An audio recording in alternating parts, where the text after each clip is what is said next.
गुरुर्ब्रह्मा गुरुर्विष्णुः गुरुर्देवो महेश्वरः गुरुः साक्षात् परं ब्रह्म तस्मै श्री गुरवे नमः। व्यासं वसिष्ठनप्तारं शक्तेः पौत्रमकल्मषम् पराशरात्मजं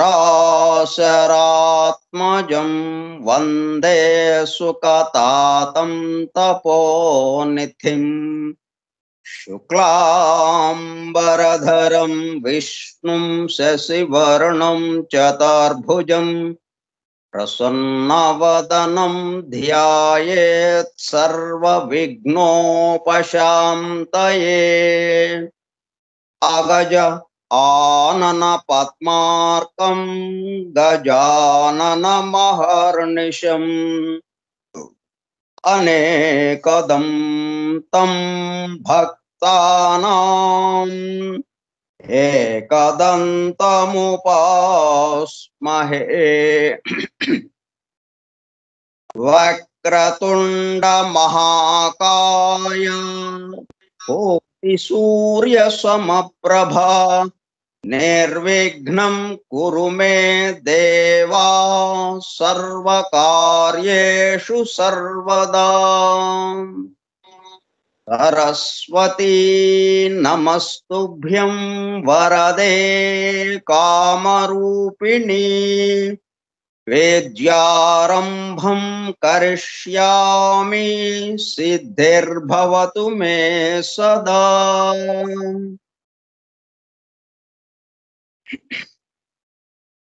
ॐ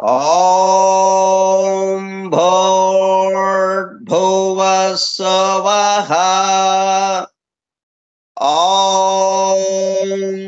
तत्सवितुर्वरेण्यं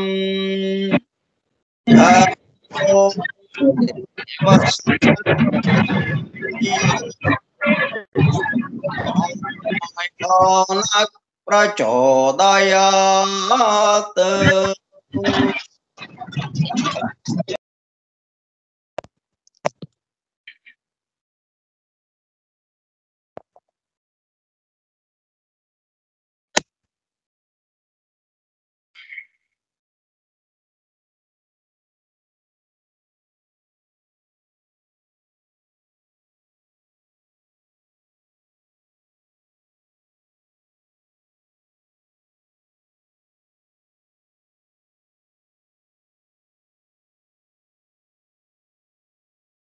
హలో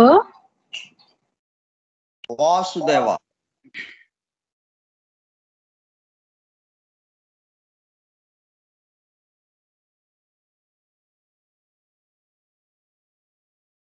శ్రీపాద శ్రీవల్లభ చరితామృతము గ్రంథ పఠనము కార్యక్రమము 39వ రోజు 12 8/2021 గురువారము సాయంత్రం 4:30 గంటలు. శ్రీపాద శ్రీవల్లభ స్కైప్ గ్రూపులో సుదూర ప్రాంతాలలో ఎవరింట్లో వారు హాయిగా విశ్రాంతి తీసుకుంటూ ఏకకాలంలో శ్రీపాదుల వారి సమకాలికులు కర్ణాటక దేశస్థులు, పెద్దగా పాండిత్య అనుభవం లేని శ్రీమాన్ శంకర భట్టు గారు 1320 సంవత్సరము ప్రాంతంలో, అనగా దాదాపు 700 సంవత్సరముల క్రితము సంస్కృత భాషలో శ్రీపాదుల వారి దివ్య చరిత్రను శ్రీపాదుల వారి అనుమతితోనే శ్రీపాద శ్రీవల్లభ చరితామృతం పేరుతో గ్రంథముగా రచించగా, సంస్కృత భాషలో వ్రాసిన ఆ గ్రంథమును ఎవరు ఎప్పుడు తెలుగు భాషలోనికి అనువదించారో తెలియదు గాని, సంస్కృత గ్రంథమునకు తెలుగు భాషలో అనువాదము చేసిన పురాతన ప్రతి ఒక్కటి శ్రీపాదుల వారి మాతామహులు శ్రీ మల్లాది బాపన్నావధానులు గారి 33వ తరం వారైన భీమవరం నివాసి శ్రీ మల్లాది గోవింద దీక్షితులు వారి వద్ద లభించగా, వారు ముట్టుకుంటే చిరిగిపోయేలా ఉండే ఆ పురాతన ప్రతిని జాగ్రత్తగా కాపీ చేసి తెలుగు పురాతన ప్రతిని చరితామృతంలో చెప్పబడిన విధంగానే విజయవాడలో కృష్ణా నదిలో నిమజ్జనం చేసి, కాపీ చేసిన ఆ క్రొత్త ప్రతిని పిఠాపురంలో ఉన్న శ్రీపాద శ్రీవల్లభ మహాసంస్థానం వారికి చరితామృతంలో చెప్పబడిన విధంగానే శ్రీపాదుల వారి సంస్థానంలో దానిని శ్రీపాద సన్నిధిలో 2001 సంవత్సరం విజయదశమి నుండి ఆశ్వయుజ బహుళ ఏకాదశి వరకు మొట్టమొదటిసారిగా పారాయణం చేసి సంస్థానం వారికి భక్తి ప్రపత్తులతో సమర్పించగా,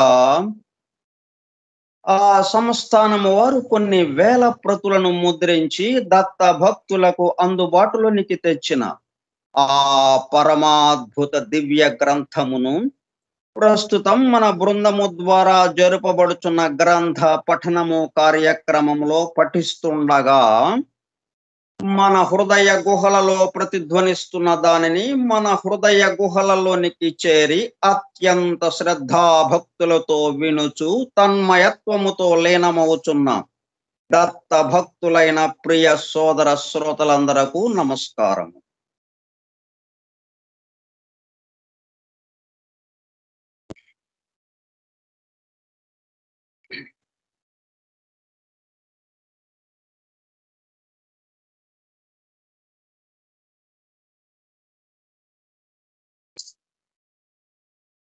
శ్రీపాదుల వారి సన్నిధి నుండి శ్రీ స్వామి వారి అనుగ్రహ ప్రసాద పారాయణ గ్రంథం శ్రీపాద శ్రీవల్లభ చరితామృతం.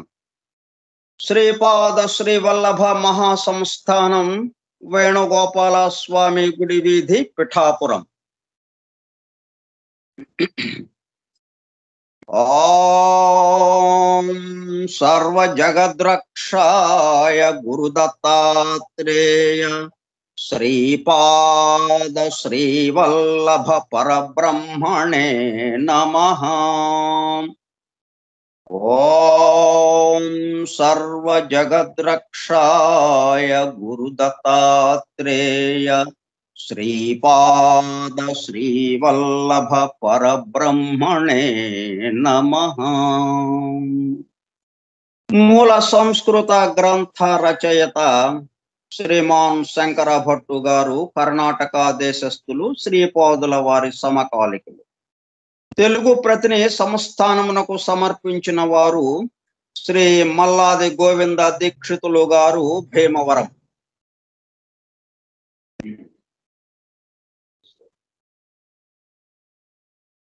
శ్రీపాద వల్లభ స్తోత్రం. శ్రీపాద వల్లభ గురోః వదనారవిందం వైరాగ్య దీప్తి పరమోజ్వలమద్వితీయం మందస్మితం సుమధురం కరుణార్ద్రనేత్రం సంసారతాపహరణం సతతం స్మరామి. శ్రీపాదవల్లభగురోః కరకల్పవృక్షం భక్తేష్టదాననిరతం రిపుసంక్షయం వై సంస్మరణమాత్రచితి జాగరణం సుభద్రం సంసారభీతిశమనం సతతం భజామి. శ్రీపాదవల్లభగురోః పరమేశ్వరస్య యోగీశ్వరస్య శివశక్తిసమన్వితస్య శ్రీపర్వతస్య శిఖరం ఖలు సన్నివిష్టం త్రైలోక్యపావనపదాబ్జమహం నమామి. త్రైలోక్యపావనపదాబ్జమహం నమామి. త్రైలోక్యపావనపదాబ్జమహం నమామి. అహం నమామి.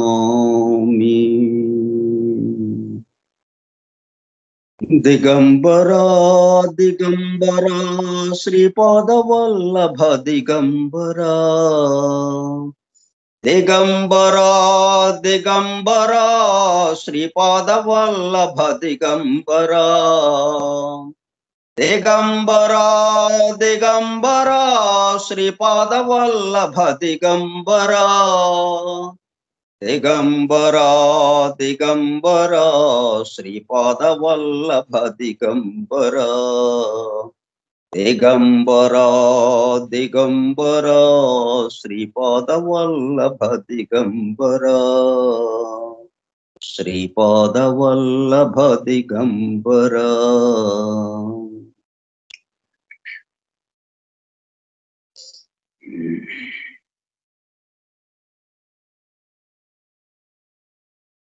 నిత్యానుష్ఠానము పూర్తయినది. ఇప్పుడు మనం గ్రంథ పఠనంలోనికి వెళదాం.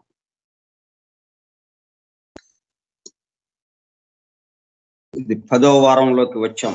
మనం 39వ రోజు ఈరోజు. ఇప్పటికీ 45వ అధ్యాయము పూర్తి చేసుకున్నాం. 45 అధ్యాయాలు పూర్తి చేసుకున్నాం. మొత్తం 53 అధ్యాయాలు ఉన్నాయి. 53కు గాను 45 పూర్తి చేసుకున్నాం.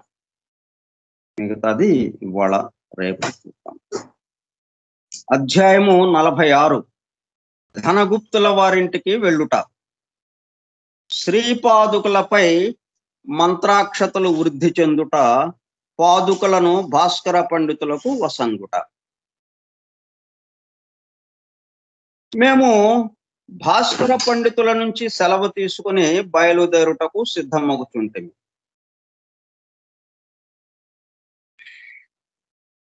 ఈ శ్రీపాద శ్రీ వల్లభుల వారు ఏం చేశారు? 16 సంవత్సరాలు పీఠికాపురంలో ఉండి అంతర్హితులయ్యారు. అక్కడి నుంచి లోక సంచారం చేస్తున్నారు, తిరుగుతున్నారు. ఆ తర్వాత ఎప్పుడుకో కురుంగడ్డ చేరుతారనమాట.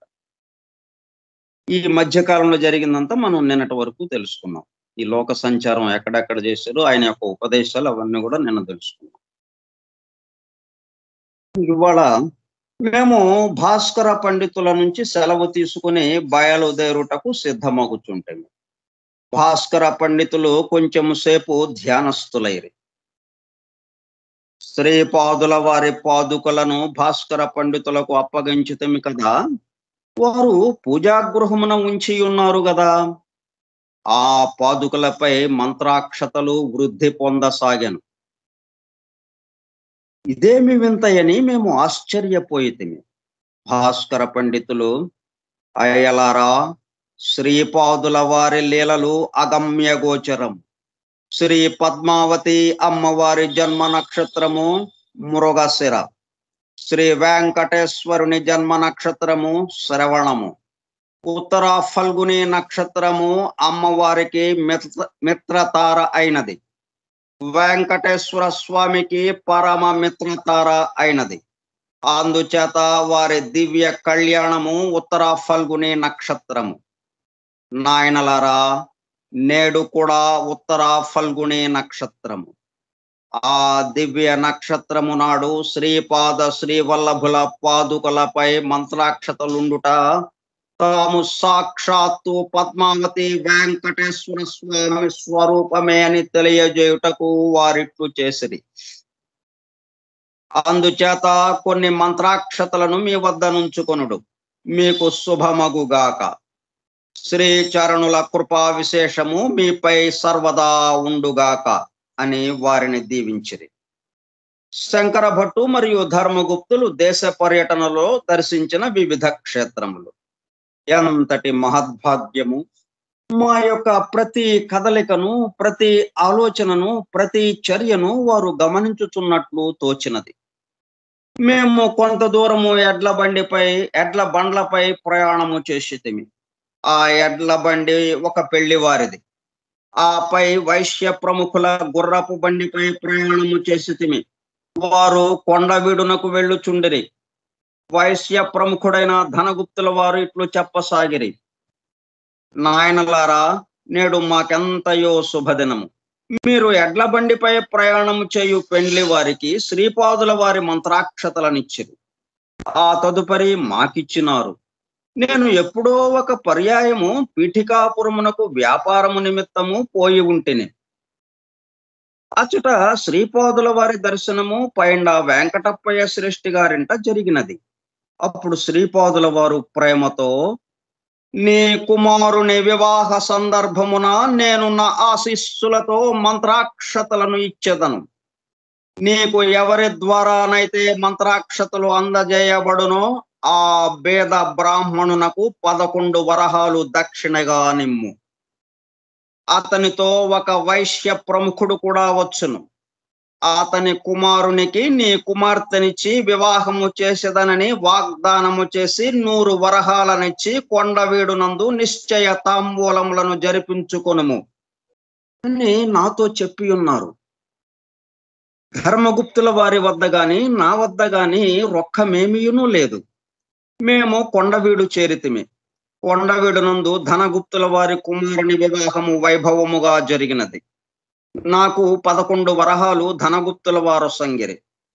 కన్యాదాతలకు ధర్మగుప్తుల వారు దూరపు బంధువులు.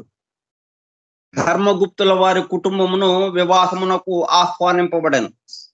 ధర్మగుప్తుల వారు ఎక్కడున్నది, ఎప్పుడు రాబోవున్నది ఎవరికినీ తెలియదు. ధనగుప్తుల వారి వియ్యాల వారింటికి ధర్మగుప్తుల వారి కుటుంబ సభ్యులు కూడా విచ్చేసిరి. ధర్మగుప్తుల వారి కుమారుడు కూడా ఆ వివాహమునకు వచ్చాను. కొండవీడునందు ధర్మగుప్తుల వారి కుమారునకును ధనగుప్తుల వారి కుమార్తెకును వివాహము జరుపుటకు నిశ్చయ తాంబూలములు జరిగెను. అప్పటి వరకు నిర్ధనుడుగా ఉన్న నాకు 11 వరహాలు లభించెను. అప్పటి వరకు నిర్ధనుడుగానున్న ధర్మగుప్తుల వారికి నిశ్చయ తాంబూల సమయమున 100 వరహాలు లభించెను. ఆహా, ఏమి విచిత్ర ఘటనాక్రమము! ధర్మగుప్తుల వారికి అచ్చట వజ్రముల వ్యాపారమునకు సంబంధించిన వర్తక ప్రముఖులతో పరిచయం ఏర్పడింది. దానికి సంబంధించిన క్రయ విక్రయములు లావాదేవీలను ఖరారు చేసుకొనుటకు గాను వారు కొండవీడున కొంతకాలం ఉండదలచిరి.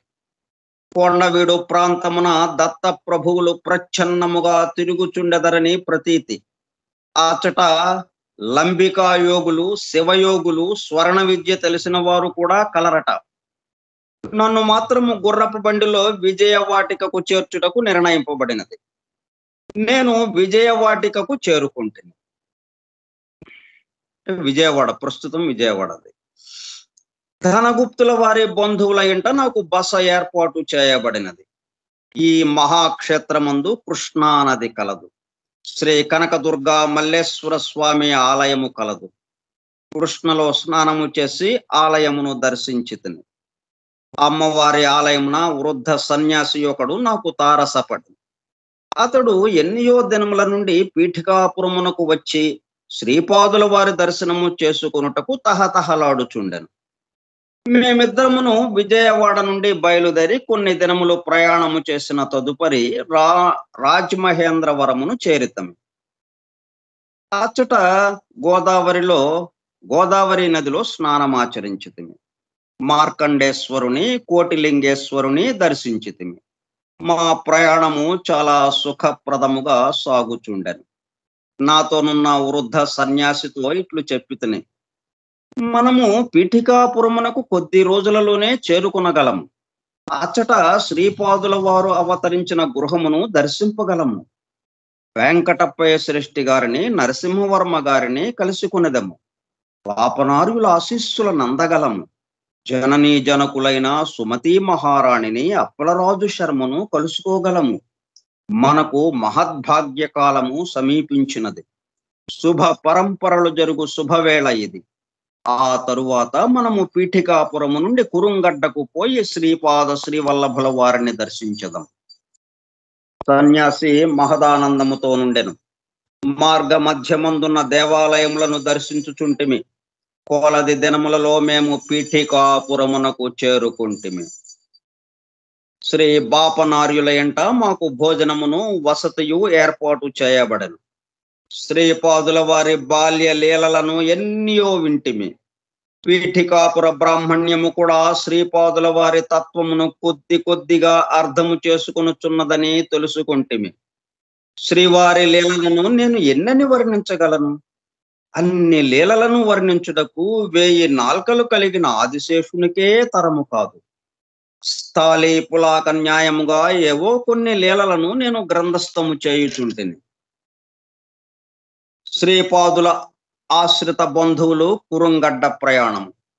శ్రీ నరసింహవర్మ గారును వారి ధర్మపత్ని అమ్మాజమ్మ గారును కురుంగడ్డకు పోయి శ్రీపాదుని దర్శించి రావాలనని తలంచిరి. ఇదే విషయమును వారు పైండ వెంకటప్పయ్య శ్రేష్ఠి గారితో విన్నవించిరి. వారును కూడా అంగీకరించిరి. పాపనార్యులతో ఈ విషయము ప్రస్తావించబడెను. వారికి కూడాను మనుమని ఒక్కసారి భౌతికముగా చూడవలనని కోరికయుండినది. సుమతి మహారాణి తన బిడ్డ యోగక్షేమముల గూర్చి మమ్ములను గురుచి ప్రశ్నించినది. అప్పలరాజు శర్మ గారు గంభీరముగా కనిపించినను లోపల బిడ్డను ఒకసారి చూచి రావాలనని భావించిరి. కురుంగడ్డ ప్రయాణము నిర్ణయింపబడినది. మొత్తము 18 గుర్రపు బండ్లు సమకూర్చబడినవి. అందరమును కలిసి కురుంగడ్డకు ప్రయాణమైతిమి. ప్రయాణమునకు చాలా రోజులు పట్టుననియు, ఆయనను ప్రయాణము ఖరారైనందున ఏదో ఒక రోజున శ్రీపాదుల వారిని దర్శింపగలిగదమనియు అందరము భావించితిమి. సుమతి మహారాణి తన చిన్న బుడతని ఎప్పుడు చూచెదనాయని కంట నీరు పెట్టుకొనుచున్నది. అందరూ ధైర్యవచనములను పలికి ఆమెను ఊరడించుచుండిరి. తల్లిదండ్రులకు, తాతలకు శ్రీపాదుల పునర్దర్శనం. సర్వాంతర్యామీను మాయా నాటక సూత్రధారియునైన శ్రీపాద మహాప్రభువులు ఇక్కడ జరుగుచున్న తతంగమంతయును గమనించుచునేయుండెను. ఉన్నట్లుండి 18 గుర్రపు బండ్లలో ప్రయాణము చేయుచున్న వారందరికీ ఏదో తెలియరాని మత్తు ఆవహించుచున్నది. బండ్లను తోలెడి వారు సహితము మత్తునకు జోగుచుండిరి. గుర్రములు నేల మీద కాక ఆకాశంలో పరుగెత్తుచున్నట్లుండెను. మేము పీఠికాపురము నుండి ఉషకాలమున బయలుదేరితిమి. అపరాహ్నము కావచ్చుచున్నది. గుర్రపు బండ్లను తోలు వారందరూ మనము ఏదో దారి తప్పి వచ్చితమనియు, మనకు తెలియని ప్రాంతమునందున్నామనియు తెలియజేసిరి. నేను కూడా బండి దిగి క్రిందకు వచ్చి ఇది ఏ ప్రాంతమై ఉండునా అని పరిశీలించితిని. అంతటా అచ్చటనున్న బాటసారులను ఇది ఏ గ్రామము అని ప్రశ్నించితిని. వారు, అయ్యా, ఇది పంచదేవ పహాడ్. మేము ఈనాడు గురువారం ఒకటచే శ్రీపాదుల వారి దర్బారునికి వచ్చితిమి. మనం కూడా ఆయన దర్బారుకు వచ్చేసాం అనమాట. ఆ మహాప్రభువులు తన దరి చేరిన వారినందరినీ కుశల ప్రశ్నలు వేసి వారి ఆది వ్యాధులను నివారించుచుండిరి.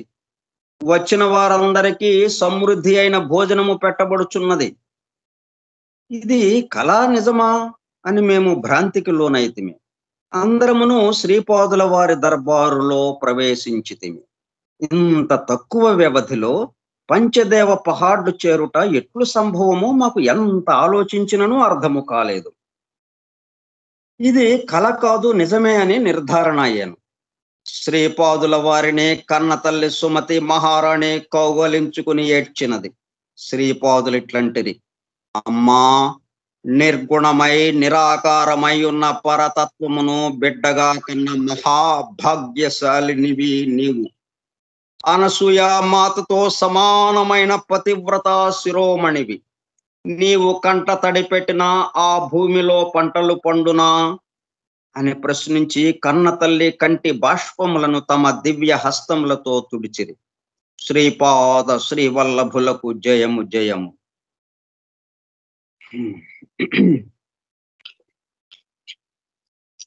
అధ్యాయం 46 పూర్తి అయింది. అధ్యాయము 47. శ్రీ పీఠికాపురము నుండి పంచదేవ పహాడునకు విచిత్రముగా తన తల్లిదండ్రులను ఇంకను ఆశ్రితులను రప్పించుట. శ్రీపాదుల వారు ఎవరికైనను ధర్మ కర్మలు ఎట్టివో తూచి కొలచి ఇచ్చెదరు. శ్రీపాద శ్రీవల్లభుల దర్బారునందు భోజనము సమృద్ధిగా పెట్టబడుచుండెను. అదేమి వింతయోగానే అన్నపు రాసులను ఎంతగా తీసి పెట్టుచున్నను తరుగుటనున్నదియే లేదు. మిగిలిపోయిన అన్నమును శాఖ పాకములను ఆ మహాప్రభువు కృష్ణానదిలో పోయించెను.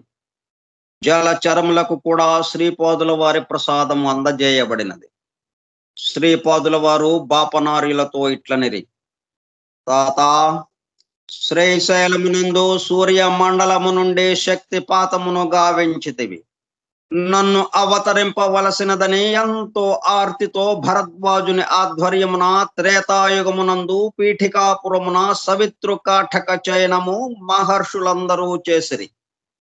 ఇచ్చిన మాటను నిలుపుకొనుటకు నేను అవతరించితిని. బ్రహ్మస్వరూపము వాక్కునకును మనస్సునకును అందరానిదనియును దత్త ప్రభువునకు సాధ్య అసాధ్యములు అనునవి ఉండవని గంటవలే కొట్టి చెప్పుదువు. దేశ కాలములను నేను సాగదీయగలను, సంకోచింపజేయగలను. నా ఇచ్ఛకు తిరుగులేదు. నాకు అవసరమని తోచినప్పుడు మన్నును మిన్నును ఏకము చేయగలను. అంతరిక్షమునందలి ఖగోళములన్నీయును నా చేతిలోని బొంతుల వంటివి. నీవు లాభాది మహర్షిగను, నందునిగను, భాస్కరాచారునిగను అవతరించున్నప్పుడు నిన్ను అనుగ్రహించితిని. నేడు బాపన్న అవధానులుగా వచ్చినప్పుడు నేను శ్రీపాద శ్రీవల్లభునిగా వచ్చితిని. ఇందులో ఆశ్చర్యపడవలసినంతటి గొప్ప విషయము ఏమీ లేదు. అంతటా పైండ వెంకటప్పయ్య శ్రేష్ఠి ఇట్లనెను: బంగారు కన్నయ్య, నీకు సర్వమును అతి సాధారణముగా కనిపించును. మాకు మాత్రము అంతయును అసాధారణముగాను రోమాంచకముగాను ఉన్నది. శ్రీపాదులిట్లనిది: తాత, నేను బహు నేర్పరి అయిన షరాబును. ఎవరికి ఎంత ఇయ్యవలెనో వారి ధర్మ కర్మములు ఎట్టివో తూచి కొలచి మరీ ఇచ్చెదను. నా నుండి వెలువడే ఒక్క చిన్న కిరణమే మహాయోగిగా మహాసిద్ధునిగా మారును. అంతటి చిన్న కిరణమునే ఈ భూమి తట్టుకొనజాలదు. కొద్దిపాటి కుండలిని ఇచ్చిననే మీరు భరించలేరు. అందుచేతనే నన్ను నేను మాయలో దాచుకొందును. అవసరము కలిగినదని తోచినప్పుడు నేను ఎటువంటి అసాధారణమైన లీలనైనా ప్రదర్శింపగలను. నేను ఎత్తలేని బరువు లేదు. నేను పరిష్కరింపలేని సమస్య లేదు. నేను ఇయ్యలేని వరములు లేవు. నేను చేయలేని కార్యములు లేవు. పీఠికాపురము నుండి మిమ్ములను ఈ విధముగా రప్పించుటలో ఉద్దేశ్యము నేను దత్తుడనని ఎరుకపరచుటకే. నరసింహవర్మ ఇట్లనిది: సర్వజనులను రక్షించు ఏకైక క్షత్రియుడవు నీవే. తక్కిన వారందరూ నామమాత్రపు క్షత్రియులు. అంతటా శ్రీపాదులు ఇట్లనిది: క్షత్రియత్వము నా స్వభావమునందు ఎల్లప్పుడూ ఉన్నది. నీవు శివాజీ మహారాజు అను నామమున మహారాష్ట్రమునందు అవతరించి సనాతన ధర్మమును రక్షించవలసినదిగా ఆజ్ఞాపించుతున్నాను. అంతటా నరసింహవర్మ గారు శ్రీపాద సార్వభౌములకు జయము జయము అని పలికిరి. అమ్మాజమ్మ గారు ఇట్లనిరి, నాయన బంగారు కన్నా నీ కళ్యాణమును కనులారా చూడవలనని ఎంతగానో ఆశపడుచుంటిమి. నీ కళ్యాణము రంగరంగ వైభవముగా జరుగవలనని, నీకు కళ్యాణ నామమును దిద్ది పెండ్లు కొడుకుగా చూడవలనని ఉన్నది. అంతట శ్రీపాదుల వారు, అమ్మమ్మ అవశ్యము అట్లే యగుగాక. నేను కల్కి అవతారముగా శంబల గ్రామమున జన్మించి సింహళమునందు పద్మావతి అను పేర జన్మించిన అనఘాలక్ష్మిని లోక కళ్యాణకారకముగా వివాహమాడెదను. అందులకు ఇంకను కొంత సమయమున్నది. మీ కోరికను తప్పక నెరవేర్చెదను. ఏనాడైతే క్రొత్త అయ్యప్ప శబరిమలకు రాడో అదే కలియుగాంత సమయమని గుర్తెరుంగుడు. ధర్మశాస్త్రగా అవతరించిన నేను మాట తప్పకూడదు గదా.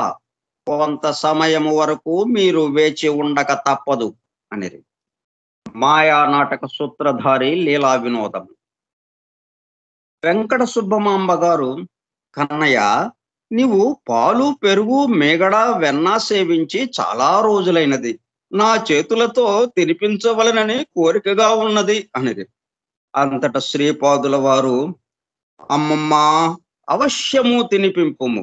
నేను చాలా అలసి ఉన్నాను.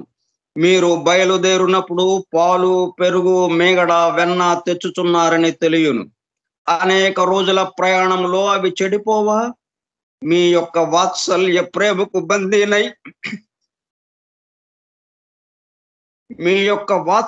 ప్రేమకు బందీనై ఆ పదార్థములు చెడిపోకుండా ఈ విచిత్ర విధానమున మిమ్ములను ఇచ్చటకు రప్పించితిని. అమ్మమ్మా ఎంత కష్టమును సహించితునో చూడుము. అనేక క్రోసుల దూరము 18 గుర్రపు పండ్లను ఒంటరి వాడిని ఈడ్చుకొని వచ్చుట సామాన్యమైన విషయమా? ఒళ్ళంతయును నొప్పులుగా కూడా ఉన్నది. నా చేతులు ఎంత బొబ్బలెక్కినవో చూడుము అనినంతనే వారు శ్రీపాదుల వారి చేతులను పరిశీలించి మిక్కిలి ఆశ్చర్యపడిరి. నిజముగానే శ్రీచరణుల చేతులు బొబ్బలెక్కినవి. వెంకట సుబ్బమాంబ వారి చేతులకు వెన్న రాసినది. వేడి నీళ్ల కాపడము కూడా పెట్టబడినది. అసలు మాయానాటక సూత్రధారి లీలా వినోదమునకు అంతెక్కడా? రాజమాంబ, బంగారు కన్నా నీకిష్టమైన హల్వాను చేసి నీ వెండి గిన్నెలో పెట్టి తెచ్చితిని.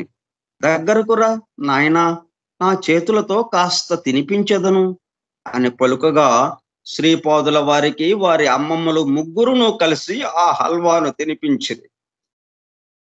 ఆ హల్వా ఎంత తీసిననో తరుగుటయే లేదు. శ్రీపాదుల వారు చాలాసేపు ఈ వినోదమును నడిపిరి. శ్రీపాదుల వారు, అమ్మమ్మలు ముగ్గురికి నా యందు ప్రేమ ఉండినా ఉండుగాక, ఇంత హల్వాను ఒక్కడనే తిన్న ఎడల జబ్బు చేయదా? మీరు చేయు ఈ పని ధర్మసంగతమేనా అని ప్రశ్నించి తమ అన్నలకు చెల్లెళ్ల భర్తలకు స్వయముగా తమ చేతులతో హల్వాను తినిపించిరి. ఆ వచ్చిన వారిలో వెంకయ్య అను పంటకాపు ఉండెను. అతని ఇంటనే శ్రీపాదుల వారు దత్త దీక్షలనిచ్చిరి. వెంకయ్యకు కూడా తన చేతులతోనే హల్వాను పెట్టి గుర్రములు తోలిన వారికి, గుర్రములకు, మిగిలిన అందరికీ పెట్టమనిది. ఆ వెండి గిన్నెను వెంకయ్యకు బహుమానముగా అనిచ్చిరి. అప్పలరాజు శర్మ, నాయనా బంగారు, నీవు దత్త ప్రభువని తెలియక ఏమైనా అపరాధములను చేసిన ఎడల క్షమించవలసినది అని ప్రార్థించిరి. నాన్న, నేను నీ బిడ్డను. తండ్రిని బిడ్డ క్షమించుటయా? ఎంతటి విడ్డూరము!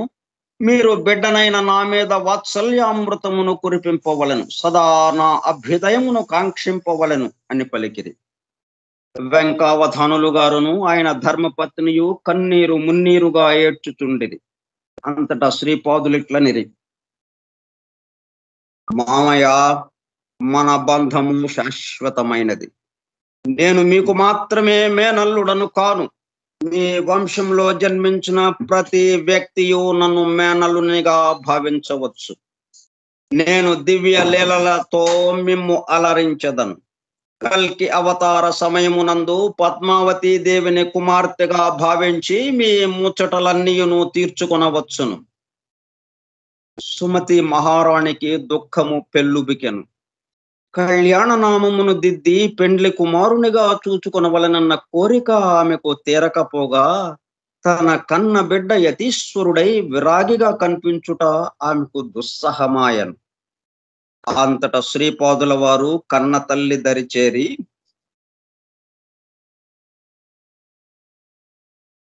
అమ్మా, నాకు అనసూయ మాత ఒకటి, నీవు ఒకటి కానే కాదు.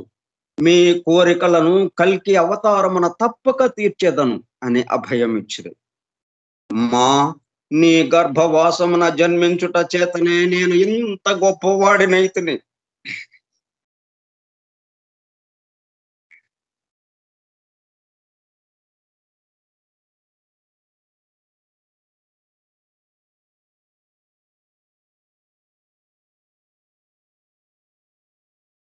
అమ్మా, నీ గర్భవాసమున జన్మించుట చేతనే నేను ఇంత గొప్పవాడినైతిని. నీ వాత్సల్యామృతము చేతనే నేను పోషింపబడినది. అమ్మా, వాసవి ఎంత పని చేసినదో చూచితివా? నాకు ఆకలి కాగా పసిపాపడుగా మారి అనసూయ మాత వద్ద స్తన్యము గురువులటకు పోగా ఆ రక్కసి పాలన్నీయును తానే త్రాగివేసి, అన్నా, నీవు సుమతి మాత వద్దకు పోయి పాలు త్రాగుము. నీవు ఆలస్యము చేసినచో ఆ పాలను కూడా నేనే త్రాగివేసేదనని బెదిరించినది. నేను ఏమి చేయవలనో నీవే చెప్పమ్మా అనిరి. ఈ మాటలను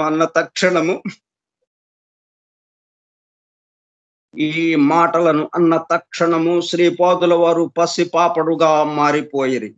క్రింద కటికి నేల మీద పరుండి తన తల్లి వైపు దీనముగా చూడసాగిరి. అంతట సుమతి మహారాణికి దుఃఖము పెళ్ళుబికి వచ్చినది. బిడ్డను ఎత్తుకొనినది, స్తన్యమునిచ్చినది. మా వాసవి అని పిలిచినది. శ్రీపాదుల వారి పోలికలోనే ఉన్న నెలల పసిబాలిక నేల మీద కనపడినది. ఇద్దరును చెరొక వంక స్తన్యపానము చేసిరి. సుమతి మాతకు దుఃఖమంతైను పటాపంచలైనది. వెంకయ్య ఇట్లనెను, మహాగురువులకు ఒక చిన్న విన్నపము.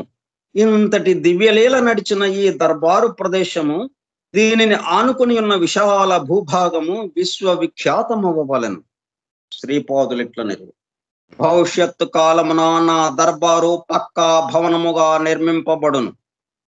అందులో గోవులు కూడా ఉండును. అందున లీలలను ఎన్నింటినో ప్రదర్శించదను.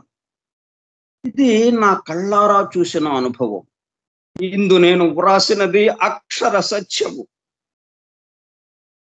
శంకరభట్టు చెప్తున్నాడు, ఇది నా కళ్ళారా చూసిన అనుభవం. శంకరభట్టుతో పాటు మనం కూడా చూసాము. ఇది మన కళ్ళారా చూసిన అనుభవం. ఇందు నేను యద్భావం తద్భవతి. నన్ను ఎవరు ఏ భావముతో అర్చించదరో వారిని ఆ భావములోనే తరింపజేయుదును. ఇది నా వ్రతము. శ్రీపాద శ్రీవల్లభులకు జయము జయము.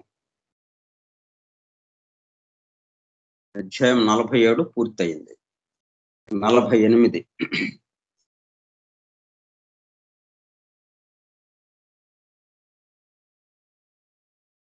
పంచదేవ పహాడ్ నందు దర్బారు వివరణ.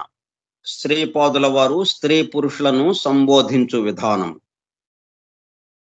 శ్రీపాదుల వారు సాధారణముగా గురువారము నాడు పంచదేవ పహాడ్ నందు దర్బారు చేయువారు. శ్రీపాదుల వారు కృష్ణానది నీటి మీద అడుగులను వేయుచూ వెళ్ళువారు. వారు అడుగు వేయబోవు ప్రతి చోట ఒక పద్మము ఉదయించుచుండును. ఆ పద్మము మీద కర్ర పాదుకలు ఏ విధముగా నిలుచునో మానవ ఊహకు అందని విషయము. అంతేకాకుండా నీళ్ల మీద నడుచుట ఒక వింత.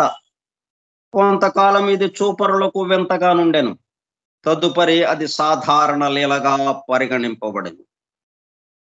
శ్రీపాదుల వారు కృష్ణకు ఏవలి ఒడ్డునకు వచ్చినప్పుడు ఆయన భక్తులు సాదరముగా ఎదురేగి స్వాగతము చెప్పువారు. సాయంత్రము వరకును దర్బారు సాగుచుండును. ఆ తరువాత వారు అదే రీతిగా కృష్ణను దాటున్నప్పుడు నీటిపై వారు అడుగు వేయబోవు ప్రదేశముపై ఉదయించిన కమలములపై నడిచి వెళ్ళేవారు. అప్పుడు భక్తులందరూ వీడ్కోలు చెప్పుదురు. రాత్రిపూట కురుంగడ్డలో ఒంటరిగానే ఉండువారు. ప్రతి శుక్రవారము నాడు వారు వివాహములు కావలసిన కన్యలకు, సౌభాగ్యమును కాంక్షించు మహిళలకు పసుపు కొమ్ములను ఇచ్చుచుండువారు.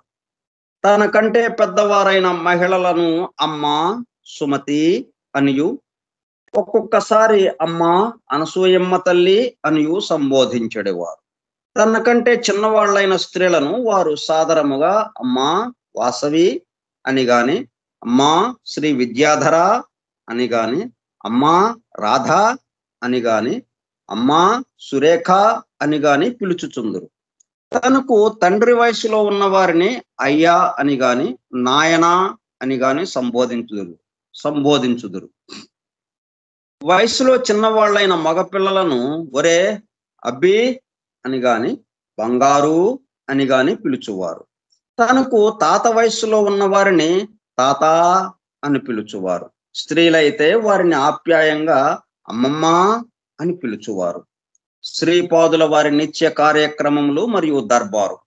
శుక్రవారము దర్బారు ఒక్కొక్కసారి కురుంగడ్డలో నిర్వహించెదరు.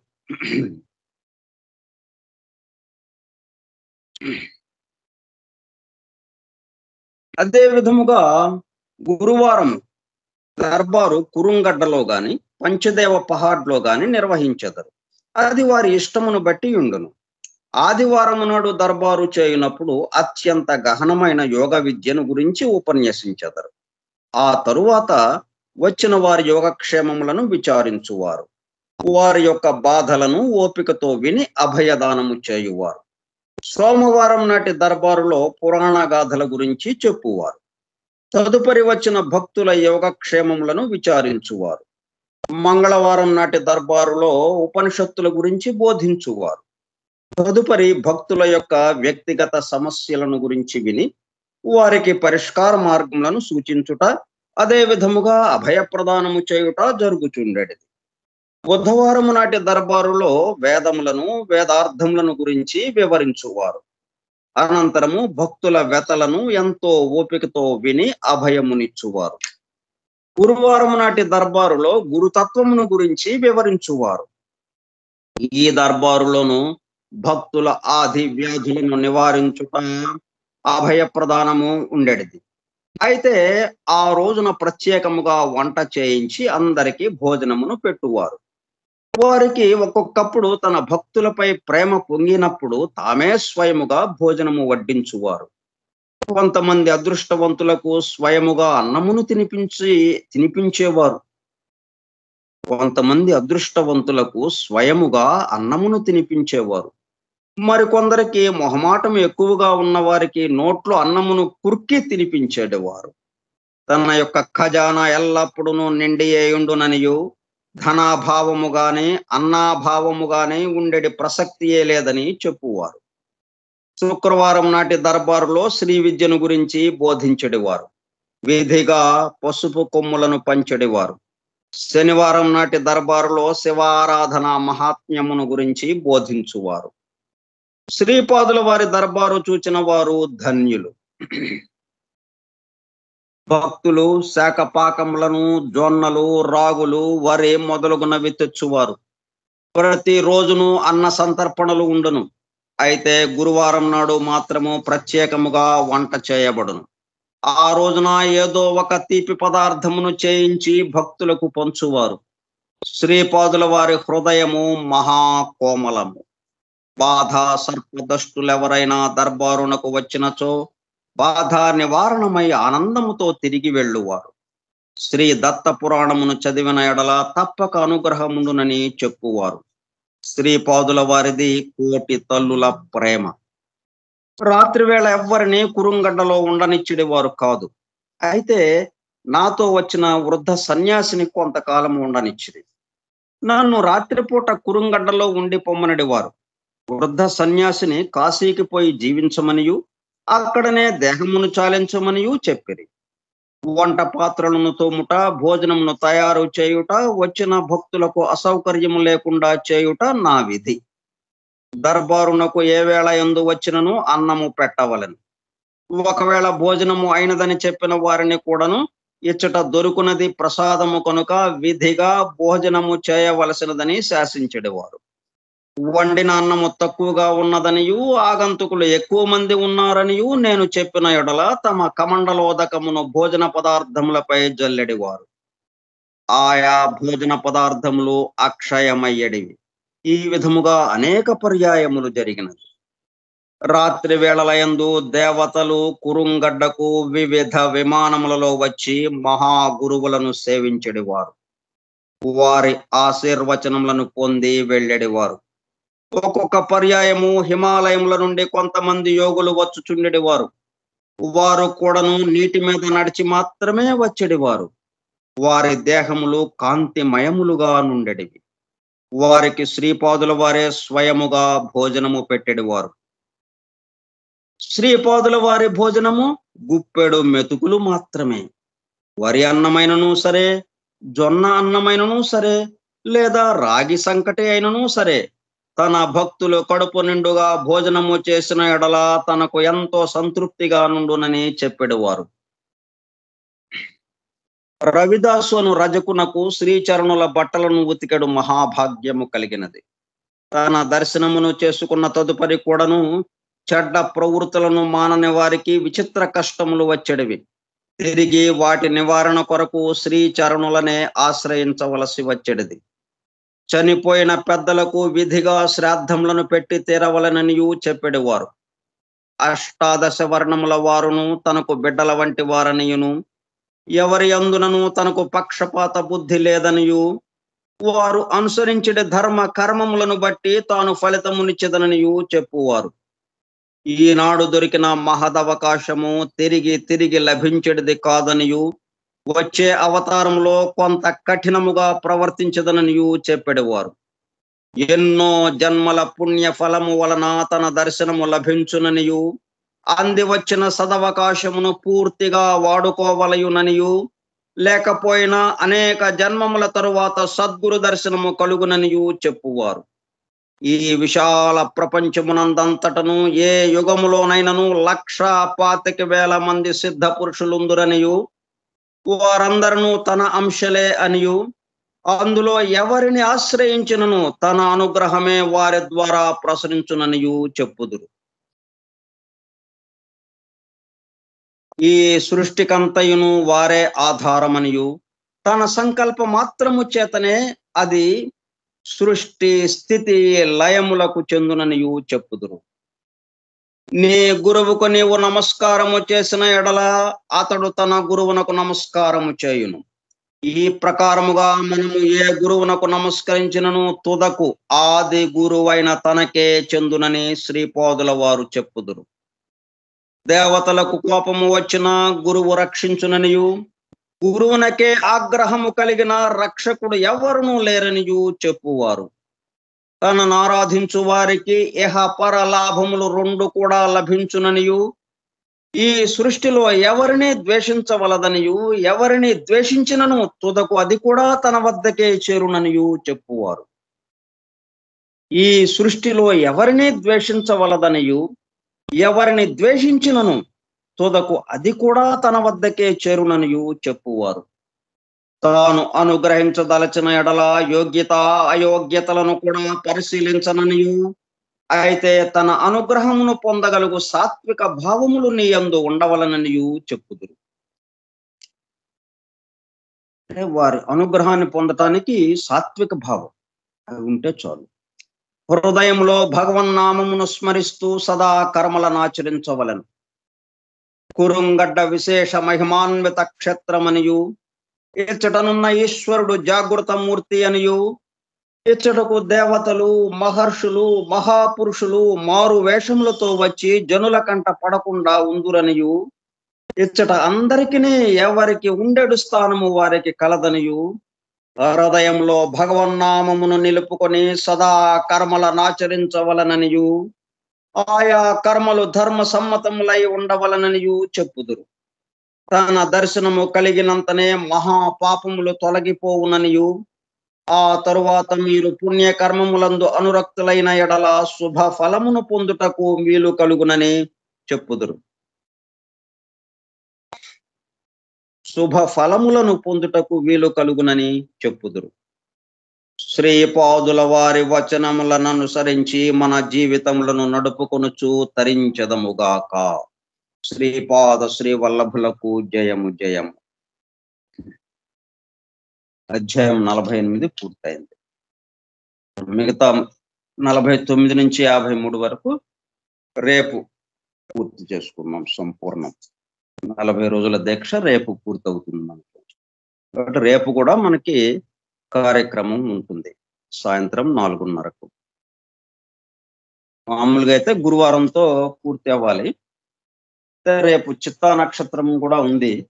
చిత్తా నక్షత్రము ఆయన యొక్క జన్మదినం, శ్రీపాద శ్రీ వల్లభుల వారి జన్మదినం. కాబట్టి ఒక చక్కటి సన్నివేశం, ఆ చక్కటి పుణ్యదినం కాబట్టి రేపటి రోజున మనం దీక్ష పూర్తి చేసుకోవడానికి బాగుంటుందని రేపు కూడా కార్యక్రమం పెట్టాం. ఈ రోజుకి మనకేంటన్నమాట, శ్రీపాదుల వారి వచనములను అనుసరించి మన జీవితములను నడుపుకొనుచు తరించదముగాక.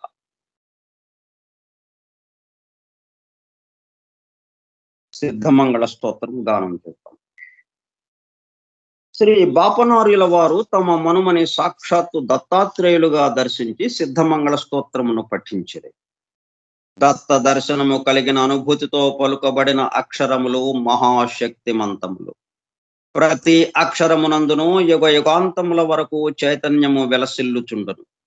వాటిలో వ్యాకరణ దోషములా వెదుకరాదు. ఈ సిద్ధమంగళ స్తోత్రమును పఠించుటకు ఏ రకములైన విధి నిషేధములను లేవు. నేను ఈ స్తోత్రమును శ్రీ బాపనార్యుల నోటి నుండి విన్న భాగ్యవంతుడను.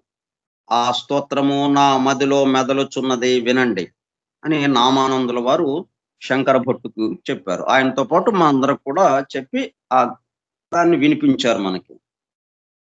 దాన్ని ఇప్పుడు మనం గానం చేద్దాం. సిద్ధమంగళ స్తోత్రం. శ్రీ మదనంత శ్రీ విభూషిత, శ్రీ మదనంత శ్రీ విభూషిత అప్పల లక్ష్మీ నరసింహరాజా, అప్పల లక్ష్మీ నరసింహరాజా. జయ విజయీ భవ దిగ్విజయీ భవ, శ్రీమదఖండ శ్రీ విజయీ భవ. శ్రీ విద్యాధరి రాధ సురేఖా, శ్రీ విద్యాధరి రాధ సురేఖా. శ్రీ రాఖీధర శ్రీపాద, శ్రీ రాఖీధర శ్రీపాద. జయ విజయీ భవ దిగ్విజయీ భవ, శ్రీమదఖండ శ్రీ విజయీ భవ. మాతా సుమతి వాత్సల్యామృత, మాతా సుమతి వాత్సల్యామృత పరిపోషిత జయ శ్రీపాద, పరిపోషిత జయ శ్రీపాద. జయ విజయీ భవ దిగ్విజయీ భవ, శ్రీమదఖండ శ్రీ విజయీ భవ.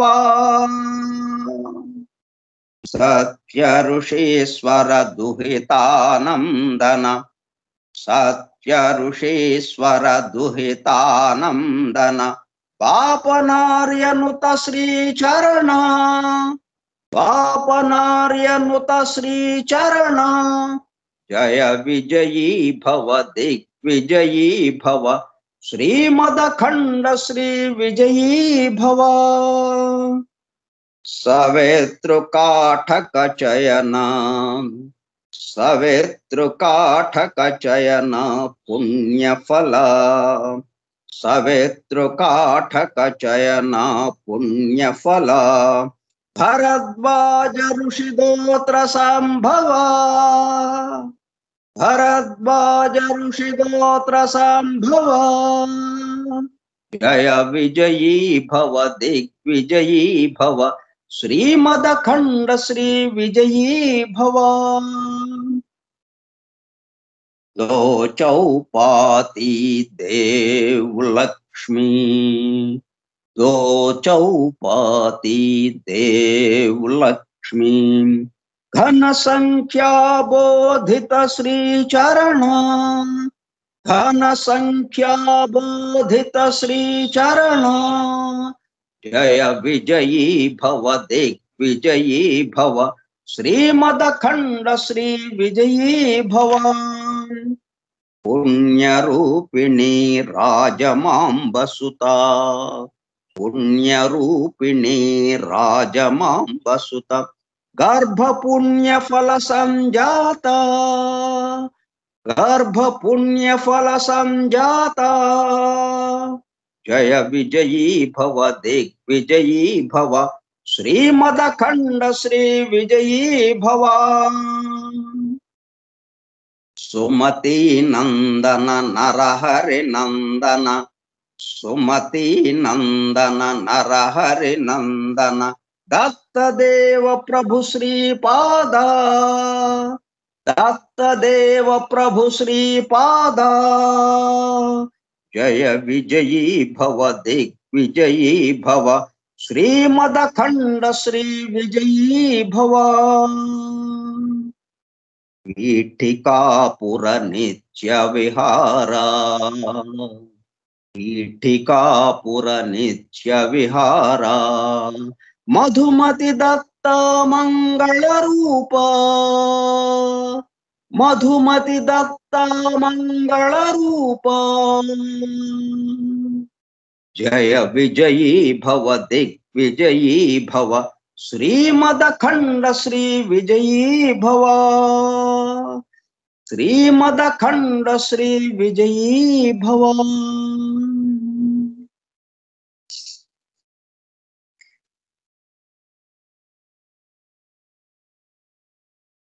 దిగంబరా దిగంబరా శ్రీపాద వల్లభ దిగంబరా దిగంబరా దిగంబరా శ్రీపాద వల్లభ దిగంబరా దిగంబరా దిగంబరా శ్రీపాద వల్లభ దిగంబరా దిగంబరా దిగంబరా శ్రీపాద వల్లభ దిగంబరా దిగంబరా దిగంబరా శ్రీపాద వల్లభ దిగంబరా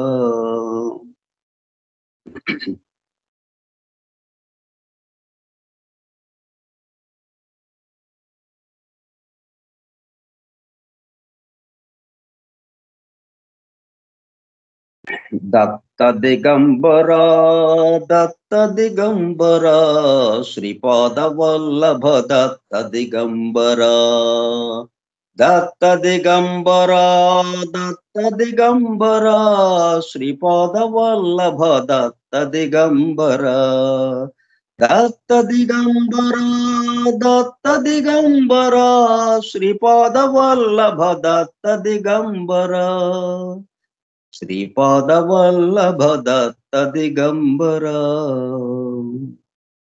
శ్రీపాదరాజం శరణం ప్రపద్యే శ్రీపాదరాజం శరణం ప్రపద్యే శ్రీపాదరాజం శరణం ప్రపద్యే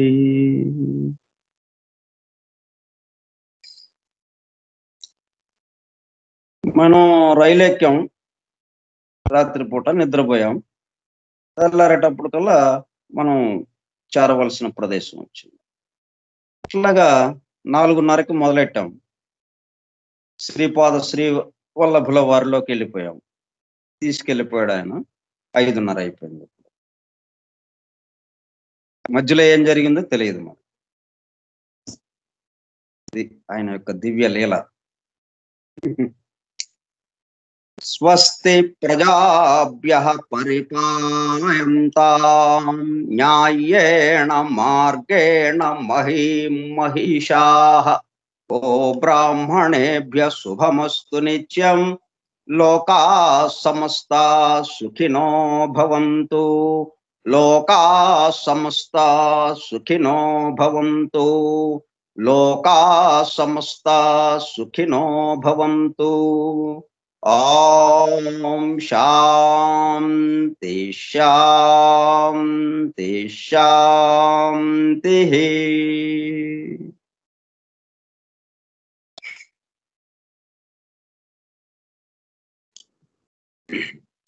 అందరిని పీఠికాపురం నుంచి పంచదేవ్ పహాడ్కి ఎలాగైతే తీసుకొచ్చారో మనల్ని ఈరోజు ఈ కార్యక్రమం అలాగా నిర్వహింపజేసిన శ్రీవల్లభుల వారికి పాద నమస్కారం చేద్దాం మనందరం.